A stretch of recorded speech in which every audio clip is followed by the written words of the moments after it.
All right, I think we're just about steady, so I think we'll go ahead and get started for this afternoon. Just by way of introduction, Andrea Belshi, her pronouns. I'm the executive director here at Oregon Housing and Community Services.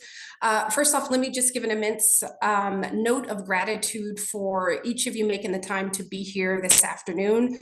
I know days are commitment filled. There's at least a few other places that you could be, and the fact that you chose to spend a little bit of time with us this afternoon means so much, and our commitment is to make good use of your time this afternoon. As noted, we are convened today to talk about Oregon Housing and Community Services 25-27 agency request budget. In true form, I think we want to make sure that there is both a level set to our approach with the agency request budget, make sure that each of you as partners in this really important work, that we can also make sure that the path is clear about what we're seeking to accomplish with the policies and policy option packages noted within the department's agency request budget. And then we'll spend some time going through some of the nuts and bolts of it as well. I want to just first note and probably state the obvious, which is that there is nearly universal recognition that one of the most pressing and consequential challenges facing the state, but more importantly, the people of Oregon, is housing. Lack of housing, sky-high rents, increased energy burden, increased utility rates, insurance premiums not particularly favorable, and the same for interest rates. We acknowledge and recognize that that is a shared experience across the state, from rural to suburban to urban communities. And we also acknowledge that in that everyday life for the people of Oregon, particularly those that are struggling to get by, it is tough right now. And we acknowledge that and want to continue to anchor that in that time, in our time today. I would reckon that most of us in the virtual space either know the direct experience of what it's like to struggle to get by, or we know somebody who is struggling to get by. And with that vein, even though we have made progress, I think it is an understatement to say that there is still progress to be made in front of us. And so we want to engage with you about what our thinking is for the next couple of years. We can advance to the next slide, please. So just as a way of level setting the orientation for the state's budget process. So just about every single state agency develops their budget every 2 years. The visualization on this slide shows this process, and also just to highlight that the budget process is one important, but it is still just one milestone within the broader budget process itself. So we started this biennium with implementing the investments and the policies that were passed by the legislature in 2023. Earlier this year, we started work on the agency request budget for the forthcoming biennium, which is the 25-27 biennium, which is what we're centered on talking about today. Just by orientation of timeline and process, just to make sure we all have access to some of the key milestones. The department's agency request budget, which is a public document and also a public process, will be released September 1. And of course, as noted, it's not the end of the budgeting process. That will then be followed up with the governor's recommended budget, which is shared December 1. Now, just in terms of relationship between the agency request budget and the governor's recommended budget, in case this is your first time or your proximity to it hasn't been close, the agency request budget is intended to inform what might be in the governor's recommended budget, but they are not intended to be replicas of each other. So when we think about the agency request budget, it is intended to lay out a really clear course of action anchored in progress for the people that we serve. It is to talk about in very clear terms what the possibilities for forthcoming process for progress could be. Now, in terms of the budgeting process itself, as always, the legislature will have a difficult job in front of them. They will have a hard job in that They will need to balance and weigh out the needs, both inclusive of what is included in the agency's budget, but also need to look at the totality of needs facing the people of Oregon and facing the state. So things from infrastructure and transportation needs, thinking about some of the really important considerations pertaining to caseloads for the Oregon Department of Human Services and Oregon Health Authority, and then also things from childcare to education, everyday things that are bedrocks of needs for people, and then also make sure that the state's core functional needs are met. And then, of course, that is all done with the balancing act in terms of the realities of finite resources. So more broadly, that is sort of the relationship between the two milestones and then some of the sort of weightedness that goes into the budgeting process itself. Now, going back to the agency request budget, we believe that we have one of the best moments in front of us to help advance concrete housing progress that frankly, people feel are going to make their everyday life a little bit better. As we have reflected on previous budget development processes, as we have really been in deep and ongoing conversation with partners like you that have helped us facilitate real and enduring progress, we see that progress is not only measured in terms of numbers, which is really important in terms of the story to ensure that we understand where we're at, and we can clearly make sure that investments are making progress, and that is undoubtedly critical. We also think one of the important measures of progress is how people are doing every single day. And so as we think about that, I think that we are aligned, not just as an agency, but as partners who have helped help us achieve progress over the last few years. We also don't accept homelessness as just a mere fact of life. We don't believe that housing instability just has to be a fact of life. Those things don't just have to be. And I think we also envision something much broader, which is that we've seen where policies can be incomplete or harmful or programs, but I think we also envision where government can do what it does best with community, which is build with community, and also ensure that policies can facilitate healing and progress, and take some of just the tensions of everyday life that we know a lot of people are confronted with, make some forward steps in that regard. We can advance to the next slide, please.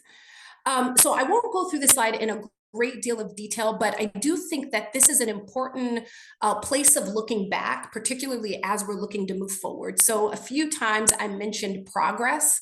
We'll talk a little bit more in some concrete details about what ideas we have about a strategic course of action in terms of progress. But we also want to hearken back to some very clear commitments that we made a few years ago, in which we wanted to make historic not only investments in rental housing and home ownership across the state, but that we also had some very clear and measurable goals that we sought out to do. And so while I won't spend a whole lot of time on that, I do want to make sure that we at least put that in front of you as a reference to where we've been. And also recognize that as we get into some of the clear proposals that we have in front of us, as always, we need you as partners to keep us honest in that. And also recognize that there is a rear view gratitude that I think is importantly needed, that the state has an important role, but we are not the central and only role. All of the forward momentum that is articulated in front of you was all made possible because of you. And so we take that same level of energy and optimism as we're going into the next couple of years. Next slide, please. So before I turn it over to the team to get into some more of the details, I want to go over just a few themes that helped guided us as we thought about the 25-27 budget. And so the first is, the reality is, obviously, we are in a housing market that is tough for a lot of reasons, and you all know that, and I don't need to re-articulate that. But I also want to underscore that this is, from our seat, from my seat, an important time to hold on to as much optimism that we can. And I want to be clear, it is not blind optimism. We see collectively the challenges, And we also know that some of the challenges that are in front of us today have been with us for quite some time. And we also know that many of those challenges we cannot fully control. But for the things that are within our control, we want to make sure that we can strategically and with community throw everything at the kitchen sink for a better future for the people of Oregon. And that is what we are anchored in as part of the budget. Now, even though the agency request budget is a state process and the state is the agency in this case that is putting it forward, our orientation to this is that this is intended to be the people's budget. This is very much grounded in people and making sure that we are keeping them in the center of the work that we do. So in thinking about that, there are a few things that you'll see scattered across the agency request budget as we go into today's conversation. So the first one is confronting inequities. The data is and has and continues to be clear about how critical it is to make sure that we as a state agency are holding ourselves accountable and also not carrying forward some of the same issues that we're trying to untangle ourselves out of today in terms of progress that not all communities can feel. And so as we think about the work that is in front of us, we want to make sure that we are holding ourselves accountable and investing in ways of being that ensure that the progress that we are after is progress that leaves no community behind as well. The second one is not losing ground. Over the last year, we have made, because of you, some real areas of progress, particularly when it comes to homeless services investments and rehousing and eviction prevention, just to name a few. And those were funded with one-time investment. And so both to ensure that the people that we served through that important work and through those investments, that we can continue to make sure that the housing stability offered can be continued unabated. We need to finish the work and make sure that those investments are not left incomplete. The third one is around improving existing programs. So just bluntly put, when we think about things like permanent supportive housing or preservation, these are programs that many of you are really familiar with and work within in your daily work. And even though many of those programs are working well now, we are not naive to believe that they can't work better. And so a big piece of the work that we are doing, and you'll see this articulated here, is making sure that we are taking into account where we can upgrade things, upgrade some of our programs, making them more efficient, or where we can streamline things to gain real efficiency to help you in your day-to-day work. The fourth one is around expanding program investment. If and where there is fiscal opportunity, we certainly want to think about ways that we can expand some of the programs and investments that have been really critical at shaping progress. So when we think about home ownership, just to name one programmatic area, for example, one of the ways to directly reduce housing costs for aspiring home buyers is through DPA, through down payment assistance. And so you're going to see some of the programs that are familiar also reflected here as part of that as well. And then where there may be, because there often is gaps in the system, we might consider where there is opportunity for new programs. And not new programs that are only defined by us at the state, but that are meant to be usable, practical tools and ways of being for service providers, local governments, our culturally specific partners, folks that are helping us really make sure that we do the work that is important to everyday life for the people that we serve. Now, as part of this work as well, what you'll see are areas that we are expanding into. So as part of that, think about things like middle income housing, knowing that the realities of affordability is impacting a lot of households across AMIs. We want to make sure that as we're expanding as an agency and as we're asking for more investments, that we can make sure that we are coming up with and staying current with the realities of stressors that are facing everyday folks in that regard. And so I'll leave you with this before we get into the details, which is that as we think about the people's budget, as we think about the way forward in this regard, we are hopeful and optimistic and certainly grateful for just all of the sweat equity and energy that has gone into the work thus far. And then as always, we are open to feedback. both in terms of the ARB itself, but then also when we get to the point of implementation of these important pieces of work as well. So this webinar today will be recorded. We will make sure that it's available for folks. So if you need to go back, or if somebody missed it, we will make sure that it is available to folks, as well as the agency request budget itself, so that you can dive in greater detail. So with that, I will yield and turn it to the team, and we will get into our time today. Thank you, Director Bell. Good afternoon, y'all. It's really great to see you. For the record, my name is Chelsea Bunch. I use she, her pronouns. I'm the Director of Equity, Diversity, and Inclusion here at Oregon Housing and Community Services, and it's really great to be with you all. I want to take just a few moments, I think, to continue to ground us in our approach to this budget bill, this incredibly important budget bill. And as Director Bell alluded to, we really do see this as the people's budget for housing and homelessness. And our goal in this budget really is to reach as many people as possible to achieve progress that we know we can by centering underserved communities and by lifting up all folks in Oregon. And really centering race equity is at the core for how we do that, and provides us a course of action for the progress that we hope to make. We know, and we really truly believe, a budget really is in accordance with the governor's right direction to build a budget that centers equity, which is for us the why, and is also aligned with the office's homeless response framework and the housing production framework, which really is the how. And for us, the how we do it matters just as much as the why. And we commit to being data-driven and people-driven because it's who we are and really how we achieve progress. So what does this look like? It includes engaging with people who are deeply impacted by racial and ethnic inequities along the way. It has included at the intersection, that includes at the intersection of identity, but it has also meant creating access to information about the very resources and supports that can get and to keep folks on the path of housing stability. This has included resources to implement and expand the agency's language access work, creating deepened access across the state. And that means making sure that we have a good understanding of the top languages and making sure that vital documents in our website can be translated as such, but is also inclusive of Indigenous language when needed, bolstering American Sign Language interpretation services, and really building a process for community validation of our translated materials. It is also included, and you'll hear up next, some targeted resources for specific communities based on data and need.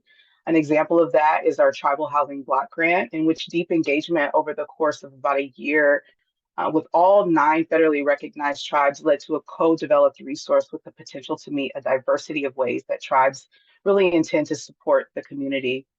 And I think what I want to end with is that we are both kind of seeing this process of centering racial equity, both as we have built the individual resource asks that you'll see reflected in the budget, but really at the back end, where we see even more importance to deepen our racial justice work and in terms of how we implement and develop policy for the programs and the resources that you'll see come out into community. And so we're really looking forward to continuing to deepen that practice. So I want to kick it to Tim Maher-Macias, who will talk a little bit more about the Tribal Housing Block Grant, which I just mentioned, that talks a little bit about some of the ways that we've engaged with some specific communities. Tim, I'll kick it to you. Thank you, Chelsea. Good afternoon, everyone. My name is Tim Maher-Macias. I use he, him pronouns, and I am the Tribal Liaison for Oregon Housing and Community Services. Can I get you to move to the next slide, please? Thank you. So I'm going to talk today a little bit about the Tribal Housing Block Grant policy option package we have, and a little bit of background very briefly of how we got there. So prior to 2019, only a few of the federally recognized tribes of Oregon received funding through OHCS. So starting in 2021, we created a monthly tribal housing work group to give space for the 9 federally recognized tribes to engage and consult with OHCS about around programming and funding opportunities and the such. Then in 2022, we began to consult with the tribes and designed what's called BAFI-NATO, which is the By and For Initiative Native American Tribes of Oregon. It represents the first time all 9 federally recognized tribes of Oregon have signed grant agreements with our agency. That work was done in the tribal housing work group and one-on-ones. We used consensus decision-making models. The tribes were designed the allocation formula, and it was the first time we directly funded homeless services dollars to the tribes. So after the success of that, the question was from tribal housing leaders was what's next? And that's when we kicked off in 2023 a monthly work group led by the tribes that facilitated around the question of what are the barriers and obstacles to opportunities between OHCS and the tribes, and can we get a recommendation from them for an opportunity? And so that process took place over a year, wherein tribal leaders, health and human services directors, housing directors, tribal councils met with agency subject matter experts from all of our divisions and sections. So ARH, homeownership, housing stabilization, even our procurement team, government relations, our data team, to kind of learn more about OHCS and how the tribes interact. At the end of that process, we made that recommendation. There was a tribal recommendation and then an agency staff recommendation to leadership. From that recommendation, we now have the tribal housing block grant that is currently being asked for as a policy option package. And what is great about this is that it has been a tribally led process. It is not us using consultation to discuss existing or new programming with the tribes, but it is one that has been driven by the tribes and their needs.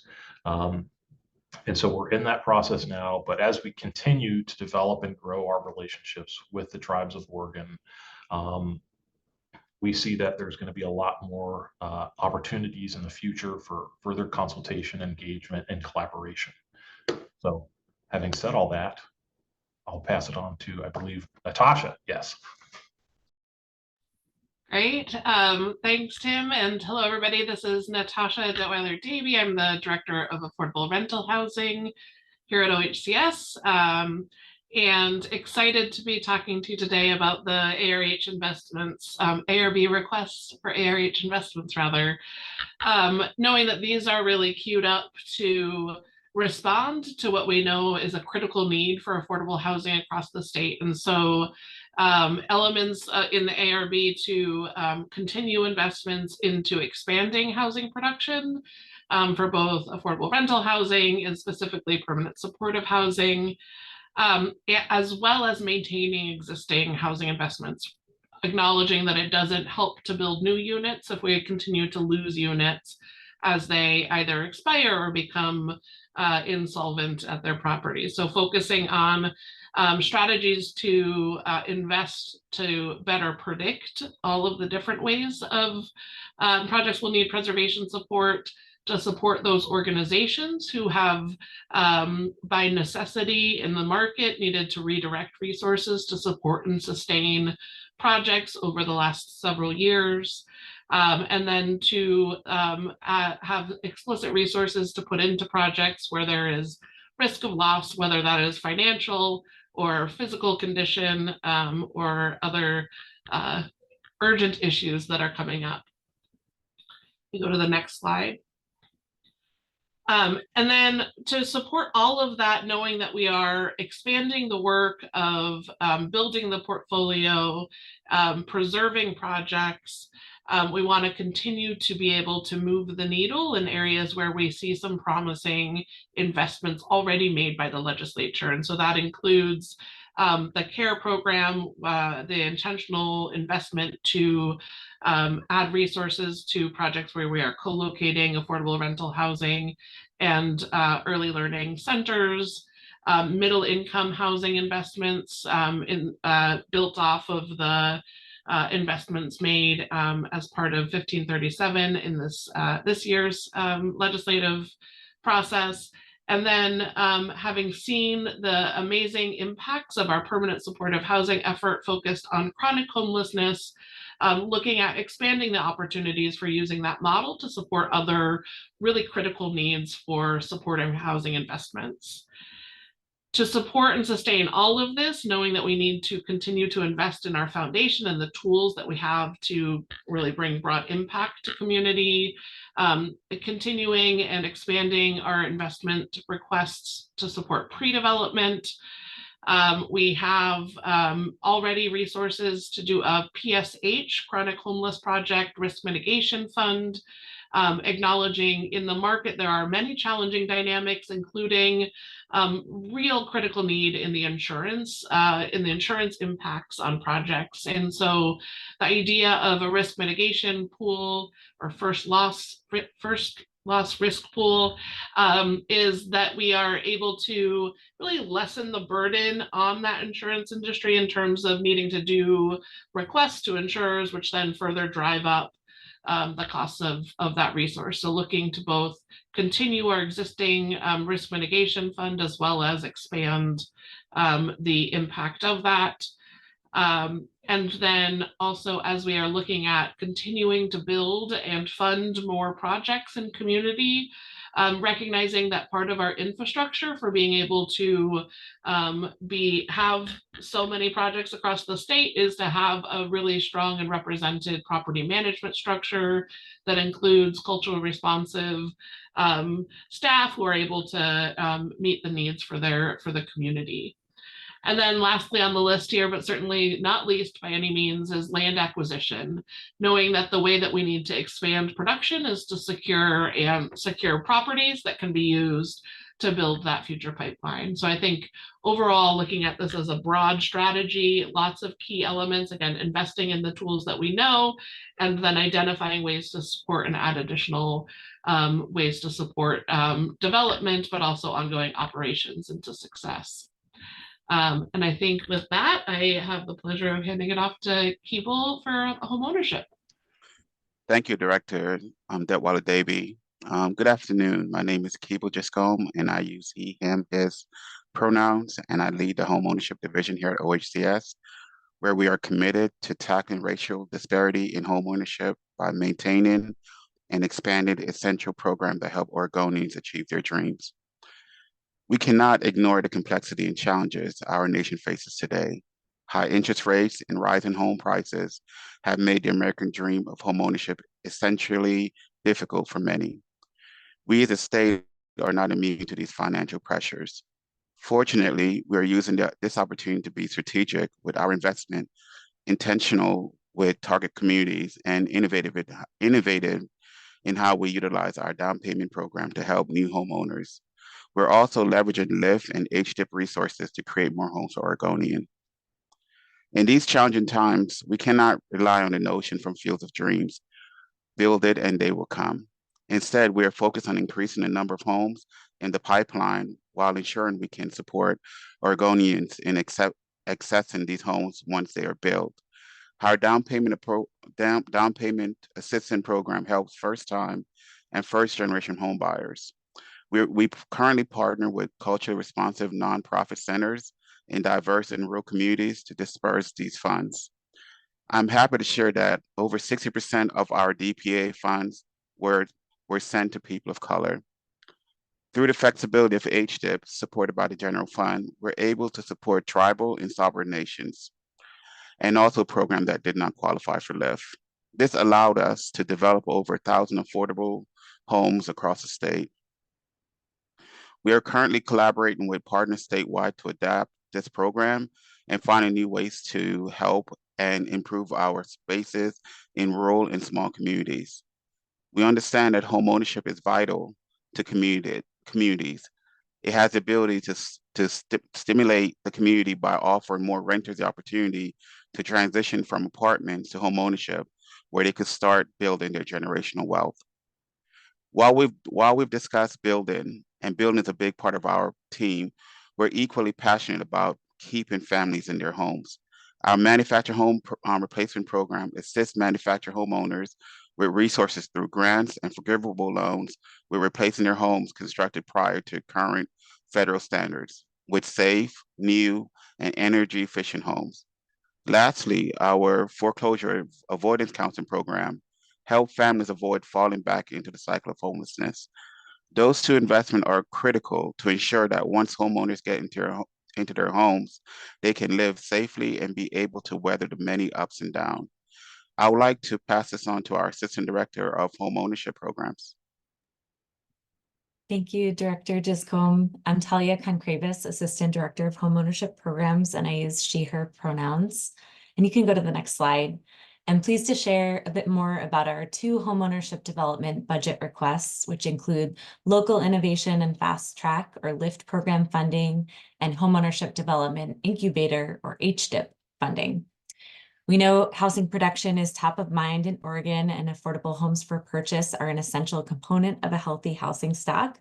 Both LIFT and HDIP aim to increase housing supply, specifically by spurring greater density in urban areas and supporting development in rural areas, and also designing and marketing homes in a way that is equitable and informed by local communities. So our LIFT program is funded by Article 11Q bonds, and we fund nonprofit developers using shared equity models like community land trusts or co-ops to build new homes. And we typically release this funding annually. So a quick plug that we're starting engagement for our next release of funding for LIFT. And then our HDIP, our other budget ask, is our newer homeownership development program launched in 2023. It's funded by general funds, which enables more flexibility to incubate and fund diverse homeownership models that meet the needs of communities. We've used these funds to support many different types of projects, including grants for tribal and sovereign nations to develop affordable homes and homeownership related projects, also pre-development and capacity building, so that organizations can scale up and develop more housing in different parts of the state. We fund new construction for projects that don't meet the criteria for LIFT. We've also used it for market cost offset funds and to provide further subsidy for LIFT projects. We'd like to grow this work with these additional investments. And so we're excited about all the potential homes that will be built, jobs sustained and created, and Oregonians that will achieve their dream of homeownership with these 6 vital investments. Now I'll pass it over to Liz Weber.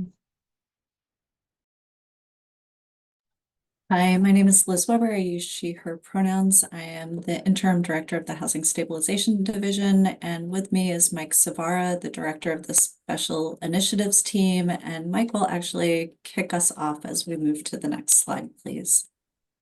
Thank you so much, Liz. And good afternoon, everyone. We're excited to talk through the Housing Stabilization Division's agency request budget today. So there are a variety of different interventions that you'll see as we're prioritizing and thinking about what the next biennium's resources for our homeless services system across the state needs. We've continued to expand so many of the important interventions across the state over the last year and a half of this current biennium, and the strategies and resources that you'll see in this agency request budget really build upon what we've learned and how we built out this system over the last year and a half. Really, the pieces of the puzzle here for our homeless services system really relate to making sure that there are pathways at every step of the journey for a person experiencing homelessness, families experiencing homelessness, to receive the assistance that they need. That first starts with making sure that there's a pathway to permanent housing. And so through the Oregon Rehousing Initiative, we plan to ensure that additional households have access to permanent housing through a rapid rehousing model that provides supportive services and medium-term rental assistance up to 2 years to make sure that folks who are exiting homelessness have a real pathway to get the supports and services as well as rental assistance that they need. Additionally, we know that households need ongoing rental assistance. Many households that we've worked with under the executive order have a continued need to have long-term rental assistance and a voucher, as well as supportive services to make sure that their household remains stable and their housing is not in jeopardy. And so this agency request budget also looks to expand the long-term rental assistance program to a statewide program to ensure that additional households have access to that voucher as well as rental assistance and supportive services in an ongoing way throughout the entire biennium to make sure that those households have exactly what they need to move forward. I will pass back to Liz to talk through some of the other strategies and services that we're looking at in the agency request budget. Yes, thank you. So We also know that we need to invest in households who are facing housing instability to get upstream of the homelessness crisis. So we are looking at providing funding to prevent evictions, including direct rent assistance, but also supportive services to help people maintain their housing. So for supports like educational attainment, employment, legal services, and even things like emergency food assistance, because I know many of the folks on this call know when a family or a household is in front of you, they are coming with many complex needs. And the approach to preventing evictions needs to be able to respond to the individual needs of the households in front of them. The eviction prevention funding also includes a dedicated stream for culturally specific providers and also supports asset building through the IDA program, or the Individual Development Account Program, which is a matching cash program that builds assets for low-income Oregonians. We're also looking to partner with Natasha's team in affordable rental housing to provide some targeted supports for folks residing in supportive housing developed by the ARH team. And so this is a response that also responds to the unique needs of the individual households in a tiered and responsive way to keep folks who have that longer term rent support stably housed and avoiding another re-traumatizing experience of homelessness. We are also looking on the housing stabilization side of things to maintain tribal homelessness investments through the BAFI NATO program, which is the By and For Initiative, Native American Tribes of Oregon. I'm looking at Tim, hopefully I got all of that correct. So similarly, partnering with the Eddy office around maintaining these homelessness investments separate from the block grant, but really building on some one-time investments that have really been successful, and similarly co-created with our tribal government partners to respond to homelessness in the tribal communities. And then lastly, there have been some significant and important investments in the statewide shelter system that we are looking to maintain and not lose ground on. And so this is really in three important areas. So the first, through Mike's team's funding through the executive order, there were some new shelter beds created that will be prioritized to keep those beds online and maintain those beds in this agency request budget.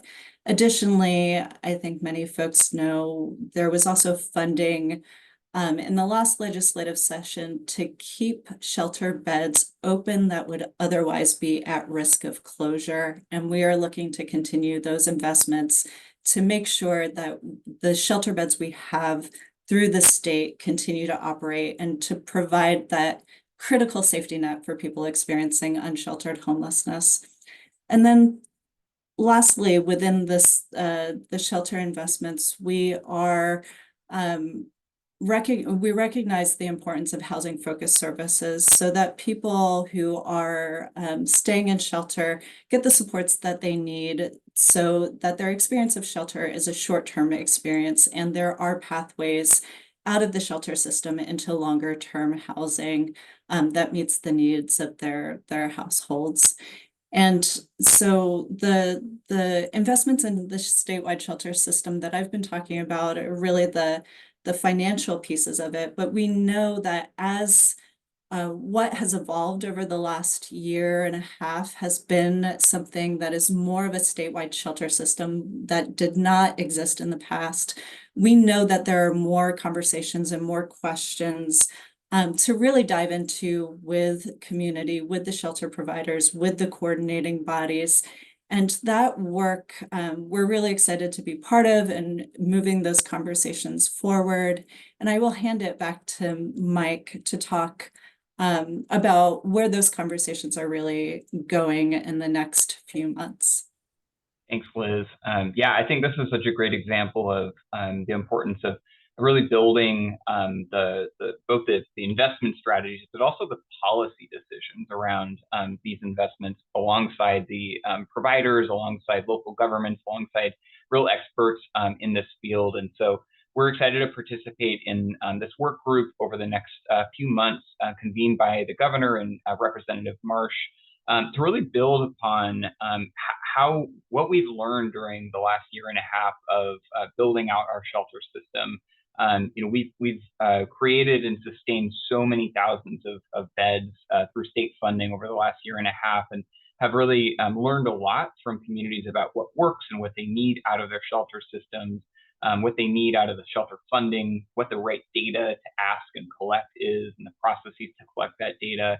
We want to really solidify those learnings with the experts that have been at the forefront and really guiding and leading these discussions from the ground up, so that we can solidify and really cement the shelter strategy and the shelter framework for this next biennium resources. So we're excited to engage in this process with our partners, with community-based organizations, with shelter operators, culturally specific organizations, and many others that are part of this work group to really dig in and drive towards some really important conclusions. I think one thing to mention here too is all of the work that we're really talking about here, we are committed to centering equity and racial justice as we build out these systems.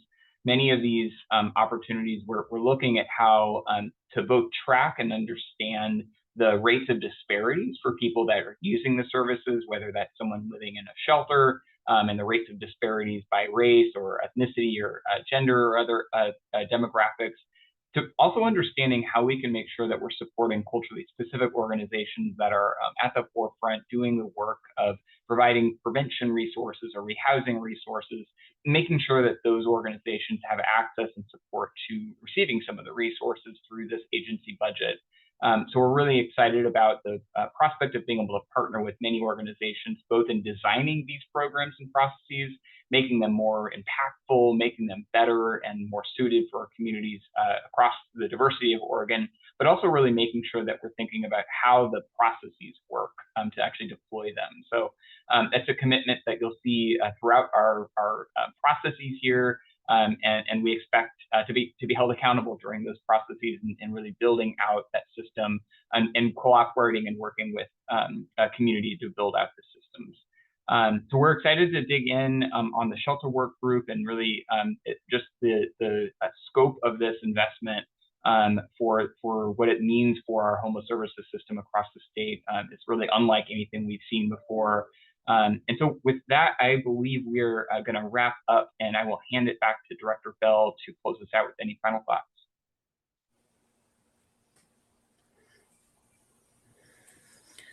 Hello, everyone. I am not Director Bell. I'm Jill Gray. I am the Government Relations Manager for OHCS. And unfortunately, Director Bell had a conflict and had to step away for a phone call right now. I will do my best to close us out with this presentation by saying two last items.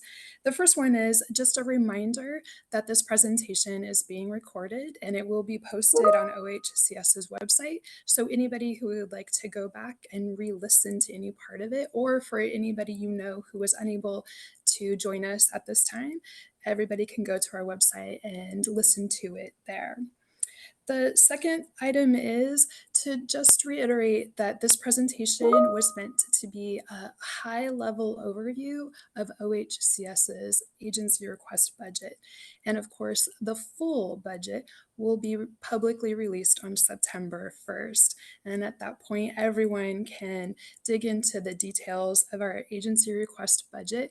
And I just want to make sure everyone knows this is not the last opportunity to talk to us or to ask questions of us about our agency request budget. We are here and available, and anyone who would like to talk to us about the agency request budget, please let us know, including the government relations team. We are here to answer your questions. So with that, I think everyone, we are done. If you have any last questions you want to put in the Q&A, we'll stay here to try and answer them. But for now, thank you everyone for joining us on this presentation of the agency request budget.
Just in case your view is different from mine, there are still 25 participants total.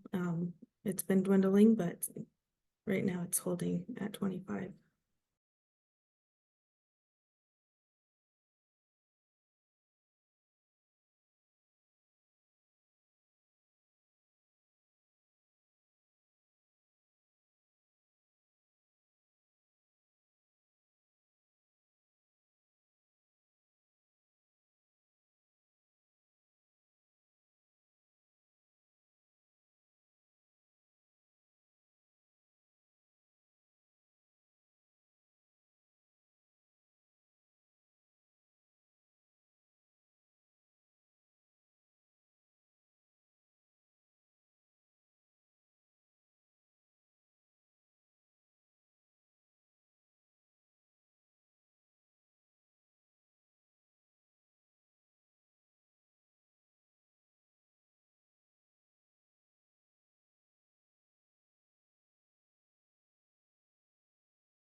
All right, OHCS staff, I think we have answered all questions, and this presentation is done.